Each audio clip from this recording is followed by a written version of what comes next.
Hello, students. Today we will study another topic in sciences, that is air everywhere. We all know that around us air is there, air is present. What is air? What it is? Let us see. So, air refers to Earth's atmosphere. Yes, the place where we live. It's on Earth. We live on Earth, and Earth has atmosphere. Okay, and air is inside this atmosphere. Air is a mixture of many gases and tiny dust particles. It is the clear gas in which living things live and breathe. We are humans. We are living things and we breathe.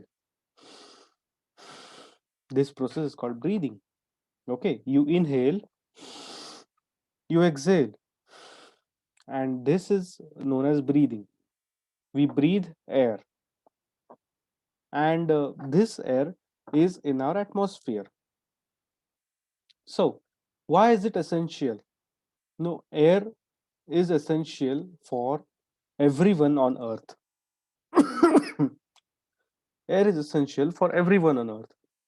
Animals live and need to breathe the oxygen in air. Okay, so we are human beings. We live and need to breathe oxygen. Okay, this word is important. Oxygen. Oxygen in the air. We breathe oxygen which is present in this air. And where is air present? Air is present in the atmosphere. In breathing, our lungs is a body organ, it put oxygen into the blood and send back carbon dioxide into the air. So when we inhale, we take in oxygen, and when we exhale, we give out carbon dioxide. And this carbon dioxide is needed by plants. Okay, is it is needed by plants. And without the oxygen, without the air, we all will die.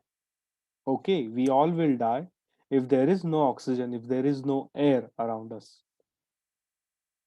Oh, do you know the pressure of air or the weight of air creates the atmospheric pressure?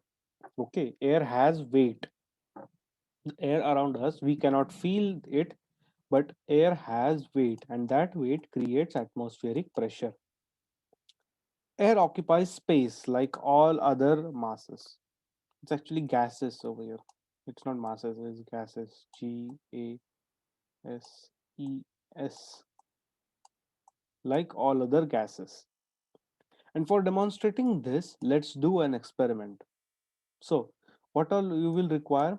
You will require a small transparent drinking glass, a big transparent beaker or a utensil, and the thing is, the depth of this beaker or utensil should be equal to or greater than the height of this glass.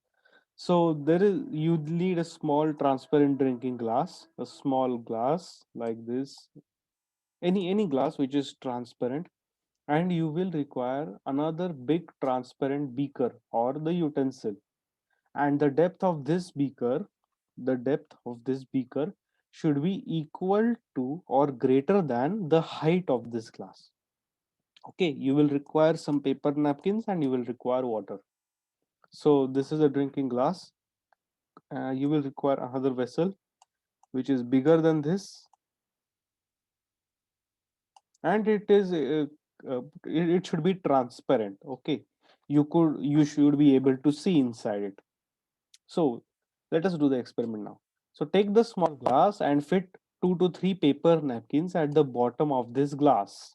Okay, so you will take a glass, fit 2 to 3 paper napkins at the bottom of glass, fill the beaker with water, and place the small glass with the napkins upside down in it.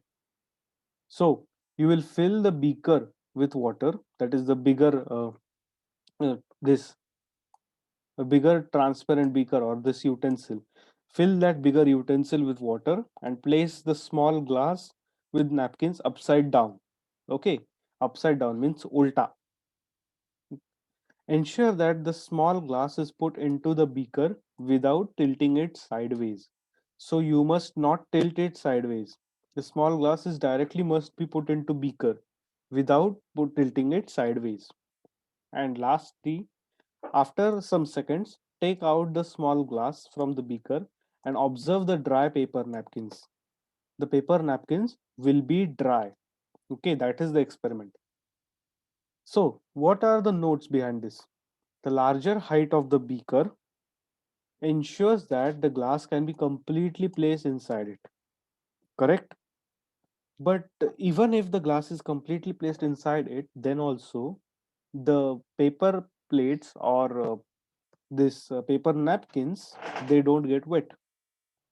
When the glass is pushed straight into the water, the presence of air prevents the water from entering the glass.